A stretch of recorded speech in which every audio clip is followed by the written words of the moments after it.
गजा में मुसलसल Israeli forces की बमबारी जारी है। ऐसे में वो कंपनी जो यूनिफॉर्म तैयार कर रही थी और इसराइली पुलिस और उनकी आर्मी को यूनिफॉर्म फराहम कर रही थी, उनकी जानिब से बड़ा ऐलान कर दिया गया है। इस ऐलान के बाद अब ये सवाल उठाया जाने लगा है कि क्या इसराइली फोर्सेस अब बगैर यूनिफॉर्म के घूमती हुई नजर आएंगी।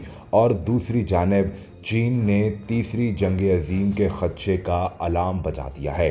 सूरत हाल मुसलसल गंभीर से गंभीर तर होती जा रही है। इसराइल और हमास की जंग के तनाजुर में थॉमस ऑलेकल, जो कि एक प्राइवेट कंपनी है जिसको केराला फर्म्स के नाम से जाना जाता है, इन्होंने हाल ही में इसराइली पुलिस और इसराइली मिलिट्री फोर्सेस के यूनिफॉर्म तैयार करने का एक एग्रीमेंट किया था।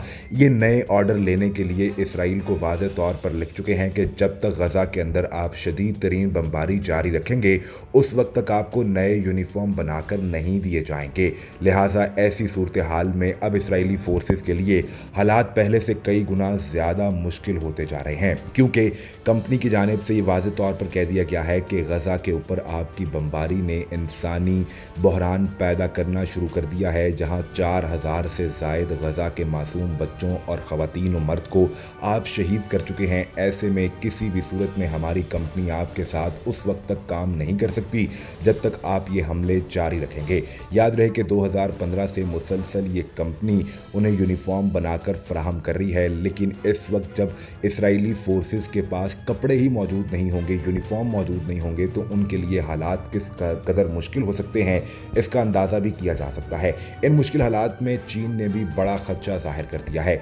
चीन ने मशरिक़ वस्ता में मौजूदा इस बहरान की सूरत हाल से तीसरी जंग अजीम के जन्म लेने की घंटी बजा दी है। ऐसे में चीन ने फौरी तौर पर तैयारियां शुरू करते हुए मशरिक़ वस्ता में 6 जंगी बहरी जहाज़ों को इस खदशे के पेश नज़र तैनात किया है कि इसराइल का ये बहरान तीसरी जंग अजीम को जन्म दे सकता है। याद रहे कि अमेरिका अपने 2 बहरी बेड़े इससे पहले इसराइल की मदद के लिए भिजवा चुका है। इनका सामना चीन के 6 बहरी जहाज़ों से होगा। अब एक भी गोली किसी तरफ से चली तो इसके नतीजे में तीसरी जंग अजीम का आगाज़ हो सकता है, जिसमें पूरी दुनिया लपेट में आ जाएगी और इसके बाद हर तरफ सिर्फ तबाही का मंजर होगा।